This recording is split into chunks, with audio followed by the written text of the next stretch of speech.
आता लोक जिल्ह्याभरातून अनेक आउट ऑफ जिल्ह्यातून या ठिकाणी मोर्चासाठी दाखल झाले.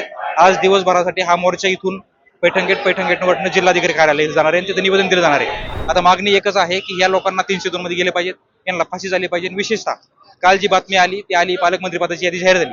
त्याच्यामध्ये धनंजय मुंडे महाराष्ट्रात कुठल्याही जिल्ह्याचे पालकमंत्री नाहीत. म्हणजे एखाद्या प्रकरणाचा फटका काय असतो हे काल आपल्याला जाणवलंय. नमस्कार, लेट्सअप मध्ये आपलं सगळ्यांचं स्वागत आहे. मी गणेश पोकळे. आता छत्रपती संभाजीनगर मध्ये आहात तुम्ही.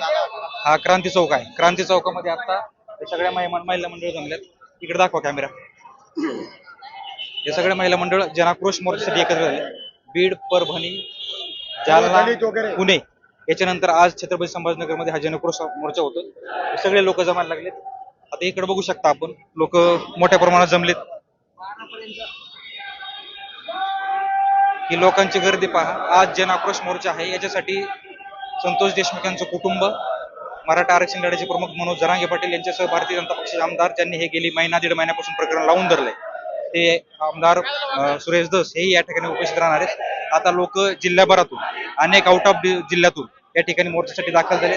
आज दिवसभरासाठी हा मोर्चा इथून पैठण गेटवरून जिल्हाधिकारी कार्यालय जाणार आहे. तिथे निवेदन दिलं जाणार आहे. त्या ठिकाणी सभा होणार आहे, जाहीर सभा. परंतु त्याच्यापूर्वी जे रॅली निघणार आहे, जे आंदोलन इथून सुरुवात होणार आहे, ज्या महिलांच्या किंवा मुलांच्या किंवा ज्या रॅली निघणार आहेत, जे सगळ्या गोष्टी लेट्सअप मराठीवरती लाईव्ह दाखवल्या जाणार आहेत. तुम्ही विशेषतः युट्यूबवरती, फेसबुकवरती, इंस्टाग्रामवरती फॉलो करून ठेवा.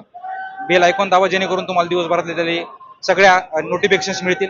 महत्वाची गोष्ट अशी आता की वाल्मिक कराड यांना अटक करा, आरोपीला अटक करा, अशी कुठली मागणी कोणाची नाहीये. आता मागणी एकच आहे की या लोकांना 302 मध्ये गेले पाहिजेत, यांना फाशी झाली पाहिजे. विशेषतः काल जी बातमी आली ती आली पालकमंत्री पदाची यादी जाहीर झाली.